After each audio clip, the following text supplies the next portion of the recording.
Aproveite que você está sobre os seus pés, pegue sua Bíblia em nome de Jesus. Enquanto você localiza o texto, eu faço os agradecimentos. A última vez que eu vim, eu preguei sobre Cantares, capítulo de número 2, e hoje eu irei ministrar através de Cantares, capítulo de número 5. Cantares de Salomão, capítulo de número 5. Enquanto os irmãos localizam o texto, eu quero glorificar a Deus pela oportunidade, pelo privilégio de uma vez mais poder estar servindo essa igreja. Meu pastor, que bom revê-lo, sempre com um sorriso no rosto, uma alegria. Me sinto muito alegre de mais uma vez poder estar servindo essa igreja. Amém? Pastor Cristiano, Deus abençoe poderosamente. Pastor Cristiano me mandou mensagem e eu não posso nem dizer não, irmão. Eu estou aqui. Deus abençoe, muito bom poder ter sua amizade. Estava lá fora, mandei alguns vídeos para o pastor Cristiano, sempre mando, sei que ele gosta dos estudos. Que Deus abençoe poderosamente. Já foi apresentado, eu me faço acompanhado da minha esposa, pastora Chayene. Ela diz que quando chegar na glória, ela vai perguntar ao Senhor qual é o mistério do Chay, né? Shailaba canta, Shailaba súbia. O nome dela é Chayene. Se você não é batizado com o Espírito Santo aí, fala Chayene umas 5 vezes rápido, vai que Deus faz alguma coisa. Está no colo dela ali, minha filha, pastora Lavínia, irmã, profeta. Ela não está dormindo, ela está arrebatada, ela está nos céus, na glória. Então, mulher de Deus, a pastora Lavínia que está ali dormindo, repousando. Tá bom? Jordão, amigo, Ilha, Isabel, Isabelle, tudo o povo de Deus aí. Amém? Cantares, capítulo de número 5, verso de número 2. Aqueles que localizaram o texto, diga amém. Glória a Deus. Escrito está. Cantares, capítulo de número 5, verso de número 2. Eu dormia, mas meu coração velava, e ouço a voz do meu amado que está batendo. Abre-me, minha irmã, meu amor, pomba imaculada minha, porque a minha cabeça está cheia de orvalho e os meus cabelos das gotas da noite. Já despi a minha roupa, como as tornarei a vestir? Já lavei os meus pés, como os tornarei a sujar? O meu amado pôs a sua mão pela fresta da porta, e o meu coração estremeceu por amor dele. Eu me levantei para abrir ao meu amado, e as minhas mãos gotejavam mirra, e os meus dedos mirra com doce aroma, sobre as maçanetas da fechadura. Verso de número 6. Eu abri ao meu amado, mas já o meu amado tinha se retirado e tinha ido. E minha alma desfaleceu quando ele falou. Busquei-o e não o achei. Chamei-o e não me respondeu. Acharam-me os guardas que rodeavam pela cidade. Espancaram-me, feriram-me. Tiraram-me o manto os guardas dos muros. Conjuro-vos, ó filha de Jerusalém, que se achardes o meu amado, lhe digas: estou enferma de amor. Verso de número 8, uma vez mais. Conjuro-vos, ó filha de Jerusalém, que se achares o meu amado, lhe digas: estou enferma de amor. Ainda em Cantares, só para complementar o contexto, capítulo de número 3, verso de número 4. Capítulo de número 3, verso de número 4. Apartando-me eu um pouco deles, que são os guardas do muro da cidade, logo achei aquele quem amava minha alma, agarrei-me a ele e não o larguei, até que introduzi em casa de minha mãe, na câmara daquela que me gerou. Amém? Antes de você tomar um assento, se você puder, dê um sorriso colgate para esse crente que está do teu lado, pergunta a ele se ele tem glória a Deus para dar essa noite. Isso. Se ele está tímido, irmão, fala para ele assim, ó, se você não der glória a Deus essa noite. Fala como profeta, irmão. Se você não der glória a Deus essa noite, a minha prova vai passar para você. Até ateu da glória, né, irmão? Tome seu assento em nome de Jesus. Me preste alguns instantes da sua atenção. Eu serei breve, sucinto, mas aqueles que já me ouviram pregar sabem que no período da introdução eu procuro ser o mais didático possível para que você tenha o entendimento da mensagem, para quando eu aplicar, você dê glória a Deus com entendimento. Amém? Da última vez que eu ministrei aqui, eu mencionei algumas coisas acerca do livro de Cantares. A verdade é que, ao meu ver, isso é uma opinião particular do pastor Tiago.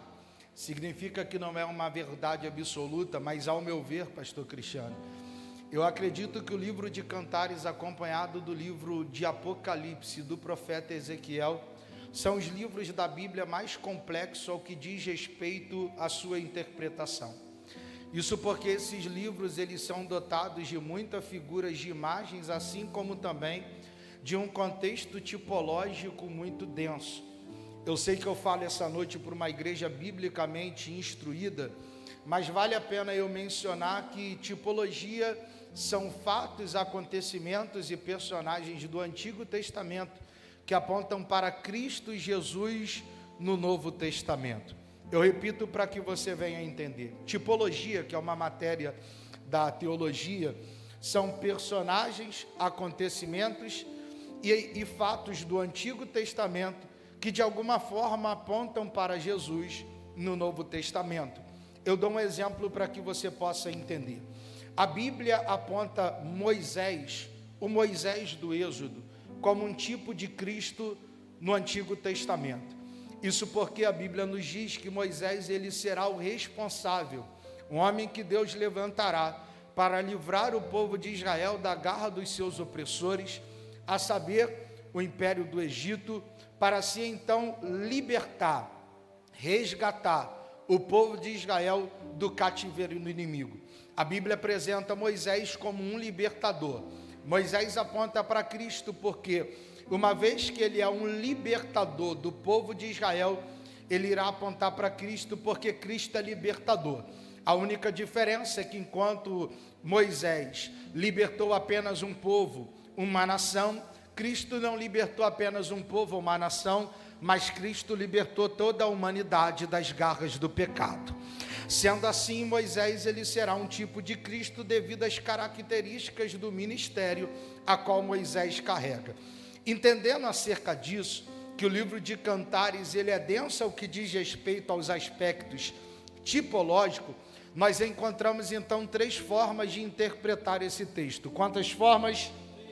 3 formas. A primeira forma de interpretar esse texto é a forma literal, e as outras 2 formas levam-se em consideração o aspecto tipológico deste livro. A forma literal, ao meu ver, pastor, é a forma mais rasa de se interpretar o livro de Cantares. Se eu for interpretar este livro de maneira literal, eu chegaria na minha casa, abriria este livro, lia capítulo por capítulo, e eu iria interpretar apenas ele como livro, se assim eu posso dizer, de um homem para com uma mulher que ambos estão apaixonados. Sendo assim, interpretar o livro de maneira literal, eu só conseguiria enxergar nada mais, nada a menos do que um homem apaixonado por uma mulher e uma mulher apaixonada pelo homem. Porém, quando eu levo em consideração o aspecto tipológico deste livro, eu posso interpretá-lo de 2 maneiras. A primeira maneira é a forma qual os judeus irão interpretar o livro de Cantares. Uma vez que quando eles olham para o livro de Cantares, eles interpretam este livro da seguinte maneira: Salomão irá apontar para Deus, enquanto o Sulamita irá apontar para Israel. Sendo assim, o primeiro aspecto tipológico que se pode interpretar este livro é como os judeus interpretam, olhando para o relacionamento deste homem para com esta mulher e encarando este relacionamento como o relacionamento de Israel com Deus e de Deus para com Israel. Porém, nós, Igreja de Cristo Jesus, quando nós olhamos para o livro de Cantares, nós devemos levar em consideração o aspecto tipológico da seguinte maneira: Salomão, que é apresentado no livro como o amado, ele apontará para a figura de Cristo Jesus. enquanto Sulamita, que é apresentada neste livro como a amada, irá representar a igreja, uma vez que nós sabemos, cantamos, pregamos, entoamos, ensinamos que Cristo é o amado da igreja e a igreja é amada de Cristo. Sendo assim, quando nós olhamos para este livro com olhos do cristianismo, nós devemos interpretá-lo desta maneira: o amado que é Salomão aponta para Cristo e a amada que é Sulamita irá apontar para a igreja. Sendo assim, esse livro irá tipificar o relacionamento de Cristo com a igreja e o relacionamento da igreja para com Cristo. Sendo assim, eu te peço que toda vez, a partir deste momento, que eu falar a respeito de amado, você entenda que eu estou falando de Cristo, e toda vez que eu falar a respeito da amada, você entenda que eu estou falando de mim, de você, da ICE e da igreja no Brasil. Porque este livro, ele deverá ser interpretado desta maneira: o relacionamento de Cristo com a igreja e da igreja para com Cristo. Um outro aspecto deste livro que deve se pontuar, para que eu consiga fazer com que você entenda e eu comece a pregar, é o aspecto que alguns teólogos, alguns estudiosos da Bíblia, apontam que este livro ele irá demonstrar todas as fases da igreja na terra com Cristo, até o momento que Cristo voltará para buscar a sua igreja.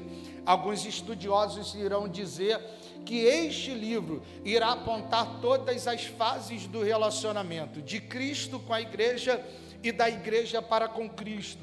É claro que eu não teria tempo hábil aqui para falar texto por texto, versículo por versículo, para mostrar qual o momento em que a igreja está vivenciando, qual que ela vivenciou e qual que ela vivenciará.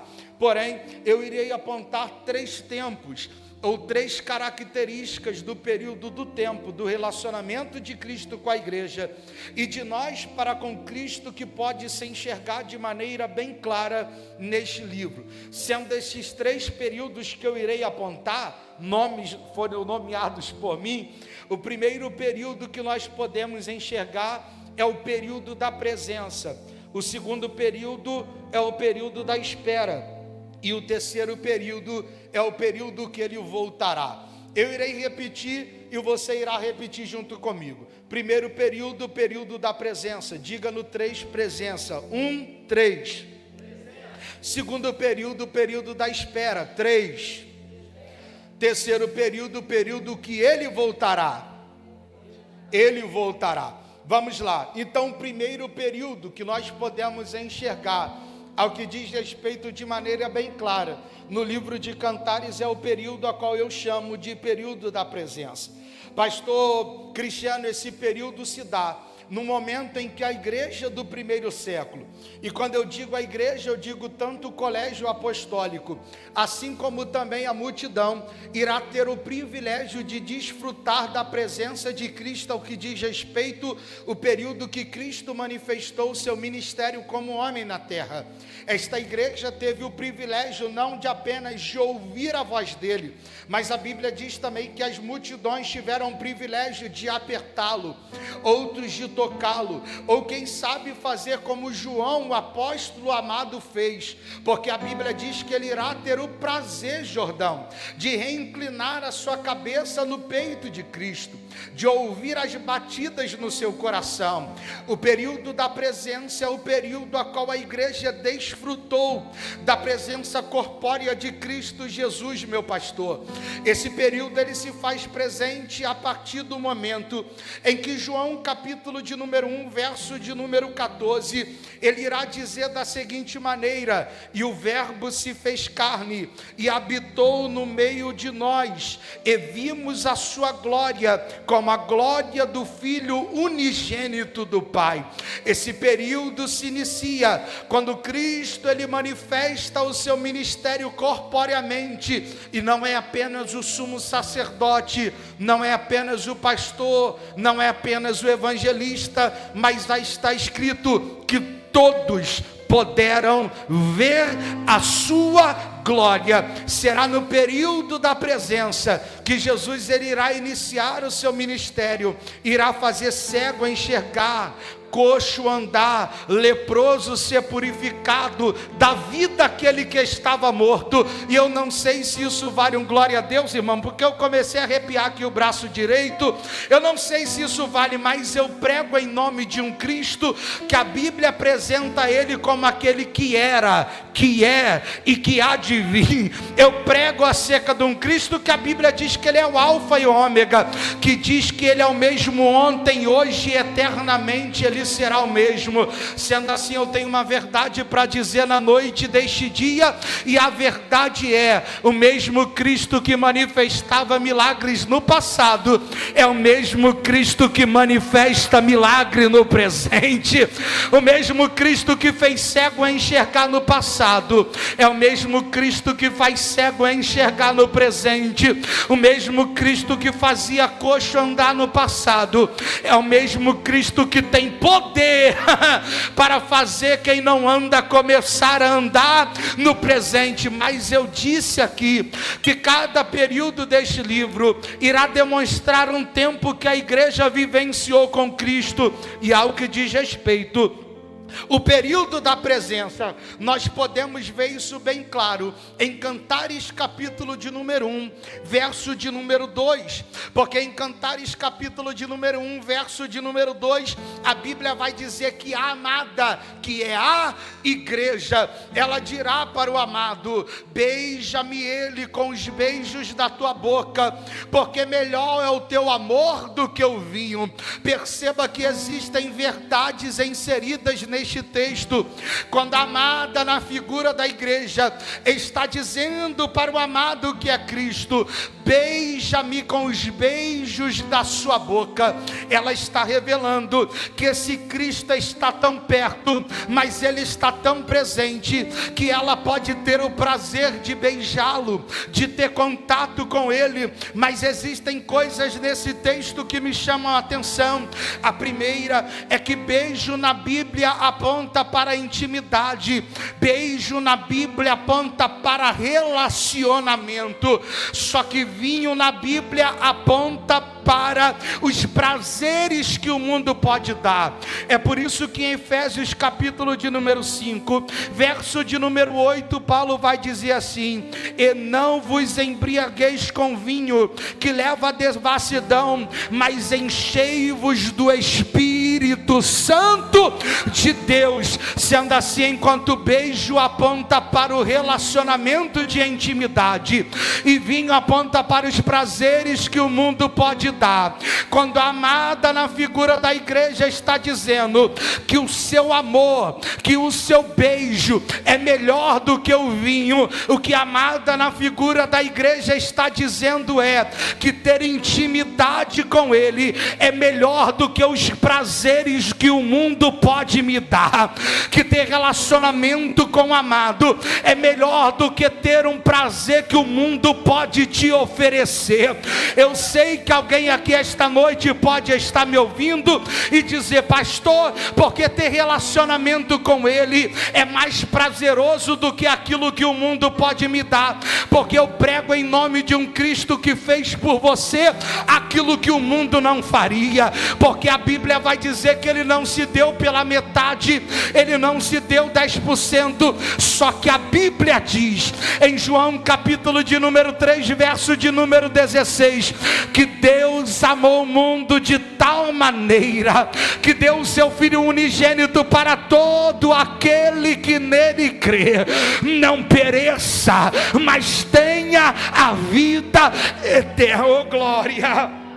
Em Romanos capítulo de número 5, verso de número 8, Paulo vai dizer assim, porque ele nos amou quando ainda éramos pecadores.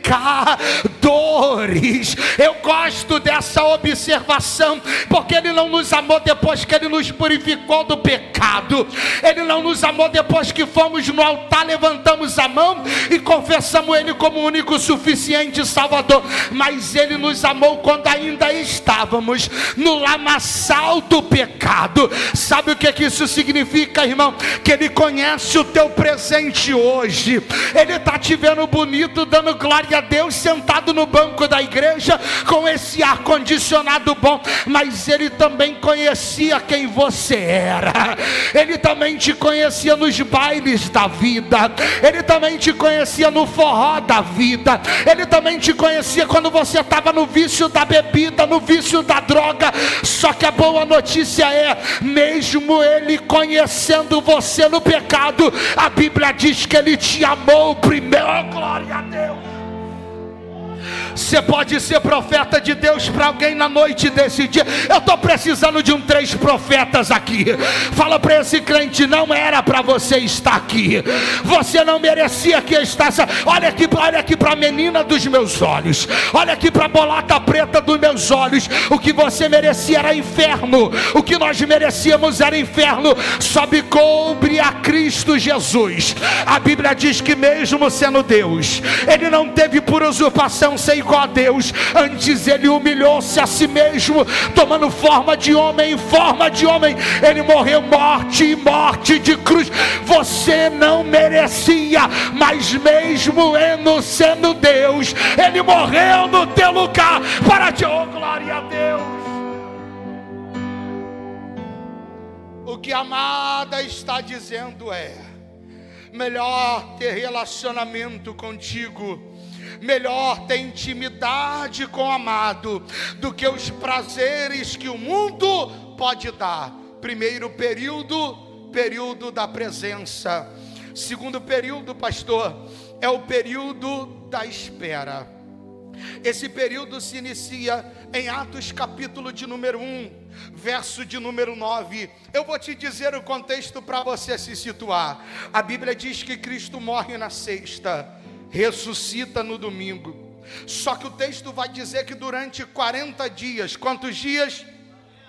Durante 40 dias, Ele vai se reunir com os discípulos para dar as últimas instruções. Em Atos capítulo de número 1, verso de número 9, será a formatura do colégio apostólico. A Bíblia diz que Jesus começa a ser assunto aos céus. Alguém está olhando o Jordão e está em lágrimas, está chorando. Só que a Bíblia diz que um homem de branco, ele aparece e diz: porque choras, varão Galileu? Porque da mesma forma que vocês estão vendo Ele ir, vocês vão ver Ele voltar. Eu vou nem aplicar isso daqui. O período da espera, ele se inicia no momento que Cristo é assunto aos céus. Só que eu te peço que você observe isso. Eu não disse que este período é o período da ausência. Eu disse que esse período é o período da espera. Eu preciso pontuar isso daqui para que você possa entender o que a Bíblia diz. Eu não falei que o período que Ele foi assunto aos céus foi o período da ausência do amado, que é o período que nós estamos vivendo. Nós não estamos vivendo o período da ausência, nós estamos vivendo, pastor, o período da espera. Porque o fato de eu não poder vê-lo, não poder tocá-lo, não poder abraçá-lo, não poder reclinar a cabeça sobre o peito dele, não significa que eu estou só, não significa que ele me deixou sozinho.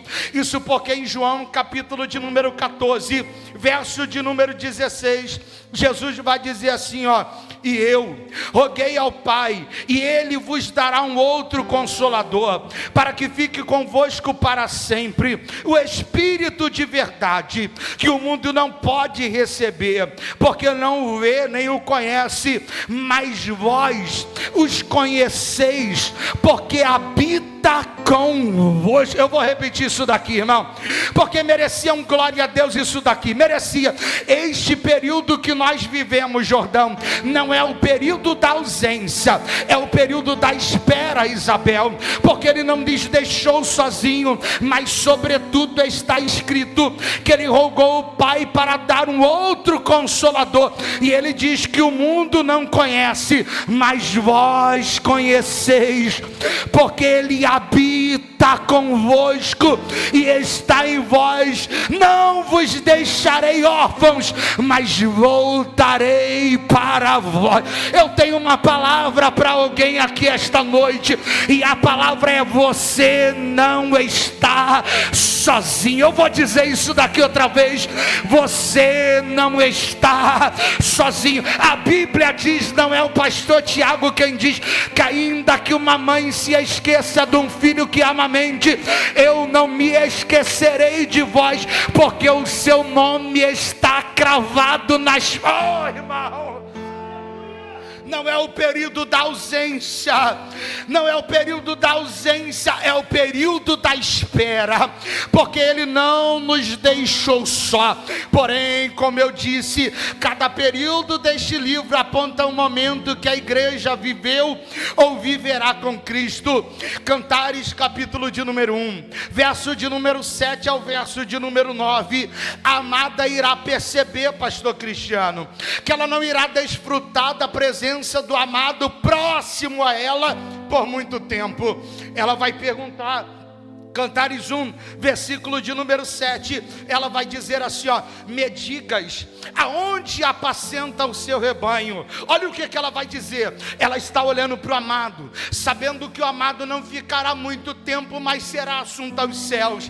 Me diga aonde você apacenta o teu rebanho. Aí ela vai completar: porque se não me disseres, serei como uma mulher que anda sem véu, em meio aos rebanhos dos meus companheiros. Entende isso daqui, irmão? Queria ter tempo para pontuar aqui cada aspecto da lei judaica ao que diz respeito ao casamento. Só que o que você precisa entender aqui é que na nossa cultura, na cultura brasileira, na nossa cultura, um casamento é representado por uma aliança no dedo. É verdade ou não é?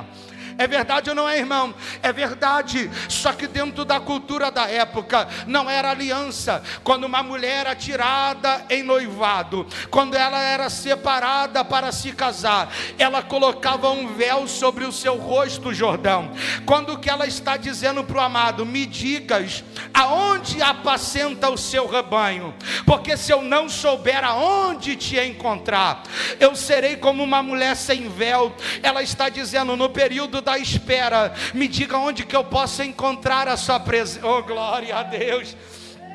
Me diga onde eu posso ter um encontro contigo, porque se eu não souber aonde ter um encontro contigo, eu vou ser como uma mulher descomprometida, como uma mulher sem véu. Só que quando a mulher colocava o véu, ela poderia sair na rua, e ainda que ela não estivesse na presença do seu amado, alguém olharia para ela e falava: ele não está perto, mas ela é uma comprometida. Só que o que eu acho interessante é a resposta do amado para a amada. O que eu acho interessante é a forma que o amado irá responder, porque quando ela diz: me diga onde eu posso te encontrar, porque senão serei uma mulher sem véu, ele vai dizer para ela em Cantares, capítulo de número 1, verso de número 9. Isso daqui, irmão, não é nem para eu aplicar, você vai pegar isso. Ele vai dizer assim, ó: se não sabe tu onde que eu estou, segue o caminho das ovelhas. Oh, glória! Se tu não sabe onde me encontrar, pisa onde as ovelhas pisam, vai onde as ovelhas vão, porque entenda uma coisa, irmão, está escrito no texto que eu disse de João, capítulo de número 14, que no Espírito da verdade o mundo não conhece, mas nós o conhecemos porque Ele habita em nós. Então entenda, ainda que o mundo não conheça, quem é ovelha conhece o caminho para ter um encontro com o amado. Eu posso te dizer uma verdade: quando a amada está dizendo para a amada: siga o caminho das ovelhas, entre linhas o que ele está dizendo é: os passos que a ovelha dão revelam o Deus que ela serve. Aonde você entra, aonde você pisa, revela o pastor que rege a sua... Eu vou dizer isso daqui novamente. Eu vou dizer isso daqui de novo: aonde você caminha, revela o Deus que você serve, porque a ovelha que é ovelha ovelha, aonde ela pisa, revela a presença do seu amado. Oh, glória a Deus. A Bíblia diz, não sou eu quem falo, a Bíblia diz em João capítulo de número 11, que Lázaro vai morrer, só que quem está dentro de casa chorando é Marta e Maria. Marta fica sabendo que Jesus está chegando, sai correndo, vai à presença dele, só que Jesus vai dizer assim: olha lá, vai lá agora e chama Maria. Existem alguns aspectos interessantes nesse texto, pastor. O primeiro é que o texto vai ser enfático em dizer que Jesus ele não entra em Betânia, ele encontra com Marta e permanece no mesmo local a qual ele está, até Maria chegar. Jesus só entra em Betânia depois que Maria chega. Porque eu acho isso contraditório? Porque se o propósito de Cristo é até Lázaro, por que ele não entrou em Betânia? É porque, entenda, na cultura judaica o período de luto era de 7 dias. Quantos dias? Você está aí, irmão? Quantos dias? Eram de 7 dias o período de luto na cultura judaica. Nesse período de luto, a mulher ou alguém que vivia dentro da casa da pessoa que morreu não poderia sair de sua casa e nem de seu arraial. Só que a Bíblia diz que quando Jesus ele chega e Marta ouve dizer que ele chegou, ela sai de casa, sai de Betânia e quebra com luto para estabelecer uma aliança com Cristo. Quando a Bíblia diz que Cristo permanece no mesmo lugar, fora de Betânia, é porque Cristo sabia que se ele entrasse em Betânia, ele estaria entrando no luto de Maria. Só que quando ele permaneceu do mesmo lado e Maria saiu, era Maria saindo do luto dela para se aliançar com aquele que poderia dar vida. Mas sabe o que me chama a atenção aqui? É que a Bíblia diz, irmão, que quem está na casa dela e vê ela correndo, diz assim, ó: certamente ela se levantará e irá chorar diante do sepulcro de Lázaro. Olha o que eles estão dizendo: eu já sei o caminho que essa ovelha vai trilhar. Ela vai parar diante do sepulcro, ela vai parar diante da morte. Só que para a glória do nome do Senhor Jesus, a Bíblia diz que quando eles saem correndo atrás dela, eles não vão encontrar ela diante da morte, eles não vão encontrar ela diante do sepulcro, mas irão encontrar ela diante dos pés do Senhor.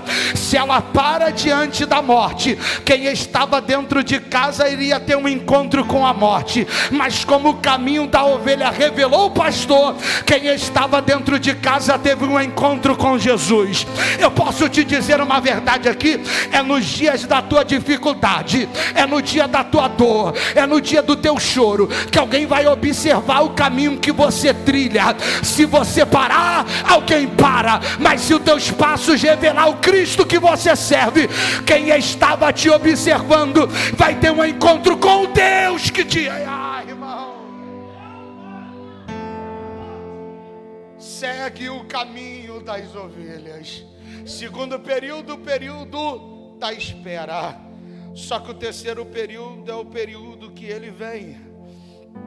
Aí observe comigo o texto que nós lemos. Cantares capítulo de número 5, verso de número 2 a 8. É o amado dizendo, o amado está batendo a porta. A Bíblia diz que a cabeça dele está molhada com orvalho e o cabelo repleto do sereno. A Bíblia diz que ele está batendo a porta e do lado de dentro a amada, que a igreja, está dormindo, pastor. Existem algumas verdades que devem ser pontuadas aqui nesses 10 minutos que eu tenho. A primeira é que se o amado está batendo a porta e se a cabeça dele está molhado com o sereno e com o orvalho, significa que não foi a amada que foi ao encontro do amado, mas o amado que veio para buscar a amada. Isso daqui é tipológico. Não é a amada que está indo ao encontro, mas é o amado que está vindo ao encontro da amada.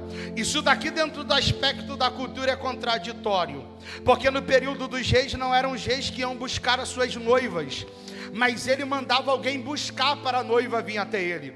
Um exemplo bem claro disso é 2 Samuel, capítulo de número 11. Diz respeito à maior guerra que Davi perdeu. E a maior guerra que Davi perdeu não foi contra exércitos no campo de batalha, mas foi com uma mulher dentro de casa. Porque a Bíblia diz que ele vê da sacada, ele enxerga uma mulher, e não é ele quem vai, ele manda um servo ir. Não é ele que vai pegar ela pelo braço, ele manda um servo trazer. Porque os reis, eles não iam até as suas amadas, eram as amadas que vinham até o rei. Só que a Bíblia está dizendo que este amado, ele não mandará buscar a sua amada, mas ele pessoalmente irá voltar para resgatar a amada dele, que é a igreja de Cristo Jesus. Mas o que me chama a atenção nesse texto é que quando o amado volta, a porta que deveria de estar aberta, ele encontra fechada. A porta do quarto, e quarto também é intimidade, que deveria estar aberta para ele entrar, ele se encontra com a porta fechada. E é interessante dizer que o amado, ele poderia abrir a porta, pastor, porque a Bíblia vai dizer que ela viu a mão dele na fresta da porta. Só que o amado, na figura de Cristo, ele não irá abrir a porta que é o nosso coração. Porque entendam uma coisa, a promessa que ele fez para a igreja é: eu vou, mas eu irei voltar. A promessa de voltar é responsabilidade dele, mas a obrigação de deixar a porta aberta para ele entrar é responsabilidade sua. Eu sei que azedou agora, eu sei que vai descer como fel daqui para frente, irmão. Era para o amado chegar e encontrar a porta aberta, só que a Bíblia diz que quando ele chega, a porta está fechada.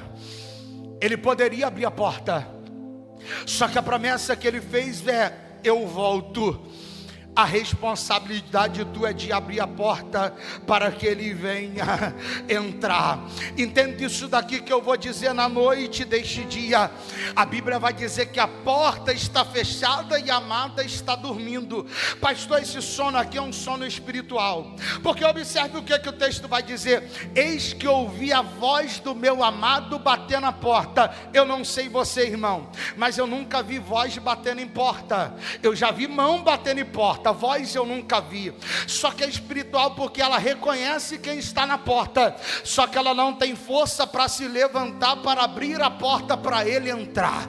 Ela sabe que quem está na porta é o amado. Eu vou dizer, irmão, desceu aqui. Ela sabe que quem está falando através da mensagem é um amado. Ela sabe que quando ela vem no culto, quem ela ouve através dos louvores é o amado. Ela sabe que quem a igreja se comunica nas orações é o amado. Ela sabe que o arrepio que ela sente é do amado. Mas mesmo ela sabendo que o amado está na porta, a pessoa insiste de deixar a porta do seu coração trancada para que ele não venha entrar. Mas sabe o que me chama a atenção aqui? É o que ela vai dar como desculpa para o amado não entrar. O que ela vai dar por desculpa para não se levantar e abrir a porta? Porque ela vai dizer na figura da igreja assim, eis que já tirei as minhas vestes, já lavei os meus pés. Será que eu vou ter que sujar os meus pés de novo? Olha a palavra que ela está dando. Será que eu vou ter que sujar os meus pés novamente para abrir a porta para o amado entrar? Ela está se usando da religiosidade. Vai doer, irmão, mas vai te curar. Ela está se utilizando da religiosidade. Sabe o que ela está dizendo? Eu estou santa demais para ter que abrir a porta para ele entrar. Eu sou santa demais para precisar da presença dele. Só que eu tenho uma palavra para alguém aqui esta noite, irmão. Nem que seja para sair amarrotado, com a maquiagem borrada, com a chapinha caindo pelos pedaços, com a cabeça amassada, mas não saia daqui sem a presença do amado. Ela não perdeu a presença na rua, ela não aprendeu a presença no trabalho, ela não perdeu a presença na faculdade e nem no colégio. Ela perdeu a presença dentro do quarto, ela perdeu a presença dentro do lugar da intimidade. Isso aponta para uma igreja que vem para o culto, aponta para uma igreja que dá glória, aponta para alguém que prega, aponta para alguém que não perde uma reunião, mas já perdeu a essência de estar na presença dele. Só que eu tenho uma palavra para alguém aqui na noite deste dia, e a palavra é Apocalipse capítulo de número 3, verso de número 20: eis que estou à porta e bato, aquele que abre. Oh, glória! Você pode dizer isso para alguém: se prepara, o amado está chegando, se prepara, o amado está voltando. Abre a porta para ele entrar. Oh, glória! Ela não perdeu a presença na rua, William. Ela perdeu a presença em casa porque o sono dela era espiritual e profundo. Olhe para mim, irmão, que eu falo aqui na autoridade do Espírito Santo. Cuidado com teus sonos espirituais. Cuidado com teus cochilos espirituais diante da presença de Deus e no convívio desse mundo. Porque foi dormindo que Sansão perdeu a sua força. Foi dormindo em Gênesis capítulo de número 15 que Abraão negociou a liberdade da sua posteridade. Ah, pastor, é impossível perder a presença no lugar da intimidade. Então tá bom. Foi dormindo que Eutico caiu da janela e morreu diante do culto, irmão. Só que eu tenho uma palavra para alguém aqui. Para todo Sansão que dormiu e perdeu a força, Deus tem uma oportunidade para dar a força novamente. Para todo Abraão que dorme e negociou a liberdade da sua posteridade, Deus levanta um Moisés para trazer a libertação. E para todo Eutico que cai e morre, Deus tem o Paulo para abraçar e colocar de pé. Tem alguém aqui esta noite para adorar aquele... Oh, glória a Deus, irmão. Eu estou sentindo Deus aqui.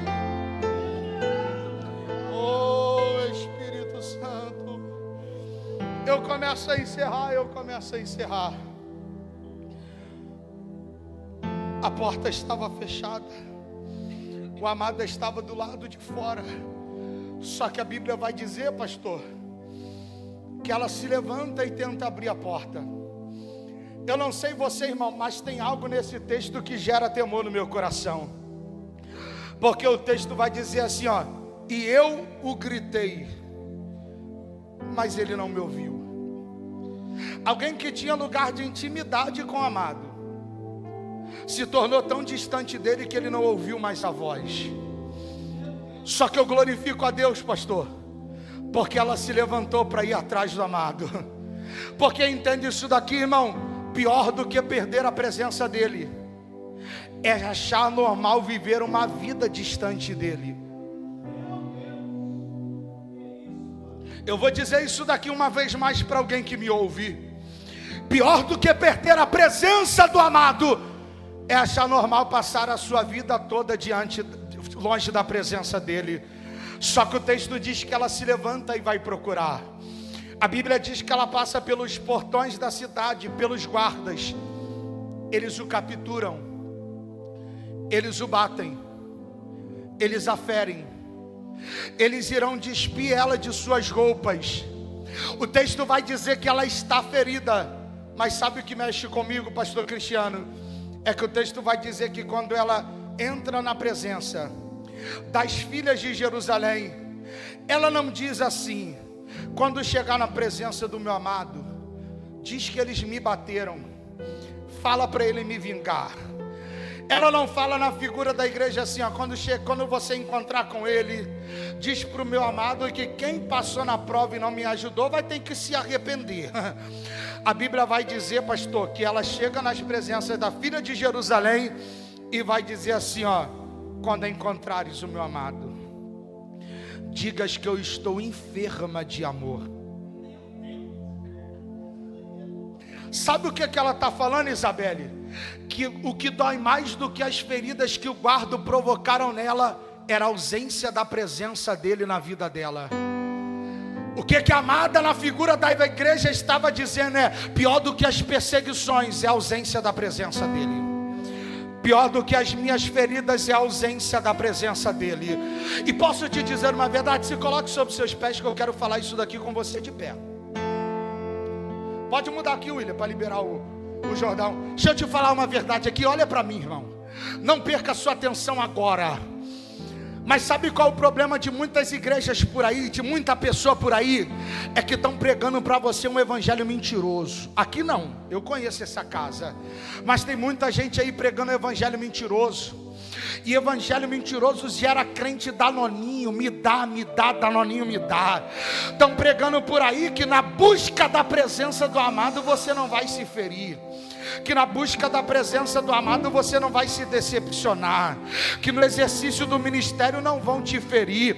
Entenda uma coisa, irmão, ela está buscando pela presença dele, mas foi ferida no exercício da busca pela presença.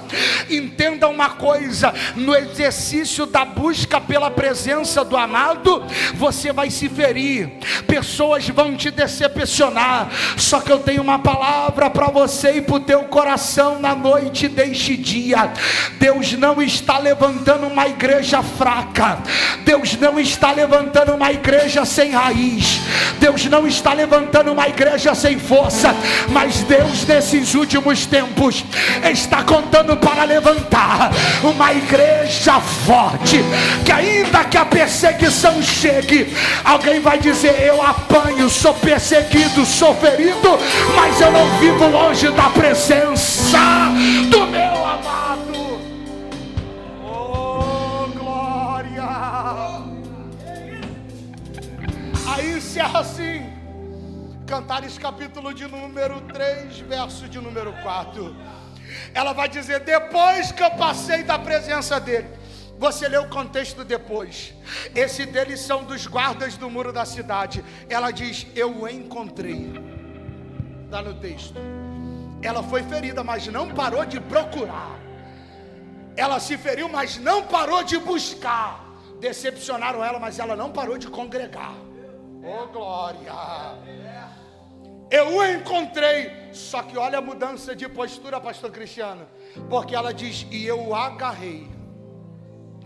E só soltei quando eu coloquei ele dentro da casa da minha mãe, da câmara daquela que me gerou. Sabe o que ela está falando? Se antes eu perdi a presença dele dentro do quarto, agora eu só solto ele quando a porta estiver trancada com ele do lado de dentro. O que ela está falando é: se eu perdi, agora eu não perco mais.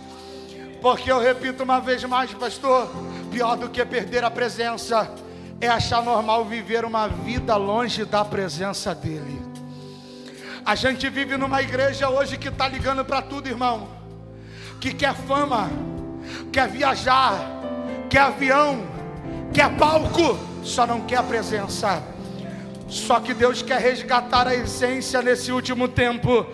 Deus está em busca daqueles que buscam ele no secreto, que agarram a presença dele dentro da igreja, dentro do quarto, dentro de casa, na faculdade, no colégio. E eu tenho uma palavra para você na noite deste dia.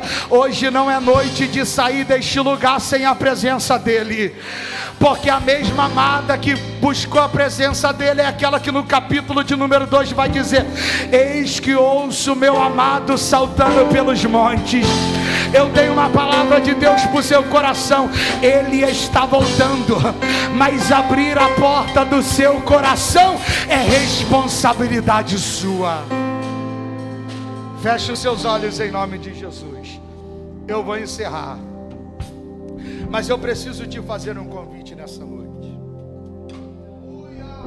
Eu quero fazer um convite para alguém, irmão, que reconhece: irmão, isso daqui é para gente corajosa. Eu falo isso daqui, irmão. Evangelho não é para frouxo. Não é para frouxo. Evangelho é para gente corajosa. Eu quero fazer um convite para alguém aqui essa noite.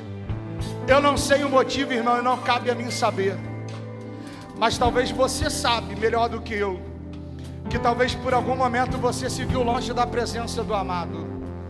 Só que você decide essa noite não sair daqui distante da presença dele, mas que você quer tomar a atitude de abrir a porta para ele entrar, de buscar para a presença dele. Talvez os guardas te feriram, talvez alguém te feriu, talvez no exercício do ministério você se decepcionou. Só que hoje não é noite de você sair daqui sozinha, é noite de você sair daqui de mão dada com ele. Se alguém que me ouve na noite deste dia quer renovar a sua aliança com Jesus e quer de fato ter a certeza que sai daqui de mão dada com ele, aceitando ele como único e suficiente Salvador, saia do seu lugar e venha até o altar, porque eu quero orar pela sua vida. A Sulamita foi buscar na cidade, mas você tem o privilégio de encontrar ele hoje dentro de casa. Enquanto o Jordão estiver louvando, você tem a oportunidade de sair do teu lugar para ter um encontro com o amado.